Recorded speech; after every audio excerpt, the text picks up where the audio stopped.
Hi friends, നമസ്കാരം. എൻ്റെ എല്ലാ കൂട്ടുകാർക്കും സുനിതാസ് യൂണിക് കിച്ചണിലേക്ക് സ്വാഗതം. ബ്രെഡ് ഉപയോഗിച്ച് വളരെ എളുപ്പത്തിൽ തയ്യാറാക്കിയെടുക്കാൻ കഴിയുന്ന ഒരു സ്നാക്കാണ് ഇന്നത്തെ നമ്മുടെ റെസിപ്പിയിലുള്ളത്. വൈകിട്ടത്തെ ചായയുടെയൊക്കെ കൂടെ കഴിക്കാൻ വളരെ ടേസ്റ്റിയും ക്രിസ്പി ആയിട്ടുള്ള ഒരു സ്നാക്കാണിത്. അപ്പോൾ നമുക്ക് വളരെ എളുപ്പത്തിൽ തയ്യാറാക്കിയെടുക്കാൻ കഴിയുന്ന ഈ ബ്രെഡ് സ്നാക്ക് എങ്ങനെയാണ് തയ്യാറാക്കിയെടുക്കുന്നതെന്ന് കാണാം.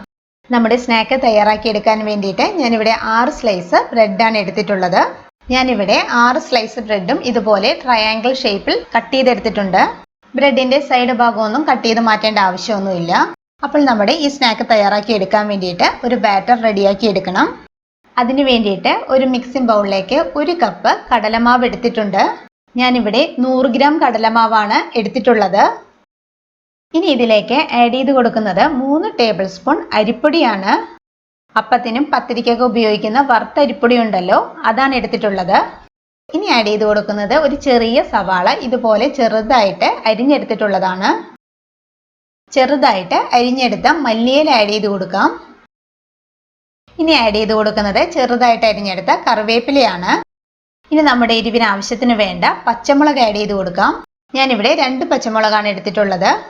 ഇനി ആവശ്യമുള്ളത് ചെറുതായിട്ട് അരിഞ്ഞെടുത്ത ഇഞ്ചിയാണ്.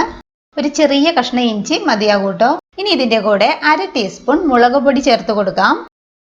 1/4 ടീസ്പൂൺ മഞ്ഞൾപ്പൊടി ആഡ് ചെയ്ത് കൊടുക്കാം. ഇനി നമുക്ക് ആവശ്യമുള്ളത് ഒരു 2 പിഞ്ച് കായത്തിൻ്റെ പൊടിയാണ്. കായത്തിൻ്റെ പൊടി ആഡ് ചെയ്ത് കൊടുക്കാം. ഇനി നമുക്കിതിലേക്ക് ആവശ്യത്തിന് വേണ്ട ഉപ്പും കൂടി ചേർത്ത് കൊടുക്കാം. ഇനി നമുക്കിതെല്ലാം കൂടി നന്നായിട്ടൊന്ന് മിക്സ് ചെയ്തെടുക്കണം. നന്നായിട്ട് മിക്സ് ചെയ്തതിന് ശേഷം നമുക്ക് പാകത്തിന് വെള്ളം ഒഴിച്ചു കൊടുത്ത് ഒരു ബാറ്റർ റെഡിയാക്കി എടുക്കണം. ആദ്യം നമുക്കൊരു 1/2 കപ്പ് വെള്ളം ഒഴിച്ചു കൊടുത്ത് മിക്സ് ചെയ്തെടുക്കാം. കൂടുതൽ തിക്കും കൂടുതൽ ലൂസും അല്ലാത്തൊരു ബാറ്റർ ആയിരിക്കണം റെഡിയാക്കി എടുക്കേണ്ടത്. ഞാനിപ്പോൾ ഇവിടെ മിക്സ് ചെയ്യാൻ വേണ്ടിയിട്ട് 1 കപ്പ് വെള്ളമാണ് എടുത്തിട്ടുള്ളത്. ബാറ്റർ കൂടുതൽ ലൂസായി പോകാതിരിക്കാൻ വേണ്ടിയിട്ട് കുറേശ്ശെ വെള്ളം ഒഴിച്ചു കൊടുത്ത് മിക്സ് ചെയ്തെടുത്താൽ മതി കേട്ടോ. ഒട്ടും കട്ടയില്ലാതെ ഈ ഒരു കൺസിസ്റ്റൻസിയിൽ വേണം നമുക്ക് ബാറ്റർ റെഡിയാക്കി എടുക്കേണ്ടത്. ഞാനിവിടെ സ്നാക്സ് റെഡിയാക്കി എടുക്കാൻ വേണ്ടിയിട്ട് വെളിച്ചെണ്ണയാണ് എടുത്തിട്ടുള്ളത്. വെളിച്ചെണ്ണ ഒന്ന് ചൂടായി വരട്ടെ. ഇപ്പോൾ വെളിച്ചെണ്ണ ചൂടായി വന്നിട്ടുണ്ട്.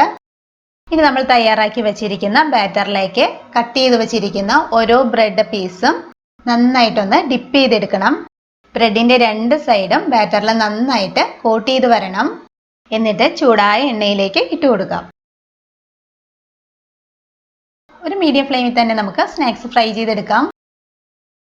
ഉള്ളിൽ ബ്രെഡ് ആയതുകൊണ്ട് തന്നെ നമുക്ക് കൂടുതൽ കുക്കിംഗ് ടൈം ഒന്നും ഇല്ലല്ലോ. എളുപ്പത്തിൽ തന്നെ നമുക്ക് ഫ്രൈ ചെയ്ത് കിട്ടും.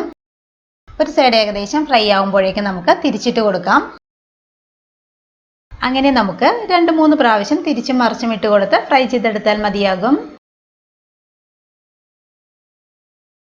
സ്നാക്സ് ഈ ഒരു ഗോൾഡൻ ബ്രൗൺ കളറൊക്കെ ആകുമ്പോഴേക്കും നമുക്ക് ഓയിലിൽ നിന്ന് മാറ്റാം. ബാക്കിയുള്ളത് നമുക്ക് ഇതുപോലെ തന്നെ ഫ്രൈ ചെയ്തെടുക്കാം. ബാറ്റർ ബ്രെഡിൽ കോട്ടായി കഴിഞ്ഞാൽ എളുപ്പത്തിൽ തന്നെ നമ്മൾ ഓയിലിലേക്ക് ഇട്ട് കൊടുക്കണം. അല്ലെങ്കിൽ ബ്രെഡ് ആയതുകൊണ്ട് തന്നെ പെട്ടെന്ന് തന്നെ സോഫ്റ്റ് ആയിട്ട് ബ്രെഡ് പൊടിഞ്ഞു പോകും.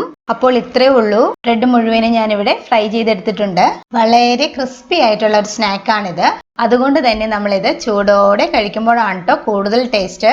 വൈകിട്ട് ചായയുടെ കൂടെ കഴിക്കാൻ എളുപ്പത്തിൽ തയ്യാറാക്കി എടുക്കാൻ കഴിയുന്ന ഈ ബ്രെഡ് സ്നാക്ക് എല്ലാവർക്കും ഉറപ്പായിട്ടും ഇഷ്ടമാകും. എല്ലാവരും ഇതുപോലെ തയ്യാറാക്കി നോക്കണം. അപ്പോൾ വീഡിയോ ഇഷ്ടമായാൽ ചാനൽ സബ്സ്ക്രൈബ് ചെയ്യാനും ഷെയർ ചെയ്യാനും മറക്കരുത് കേട്ടോ. Thank you. ബൈ.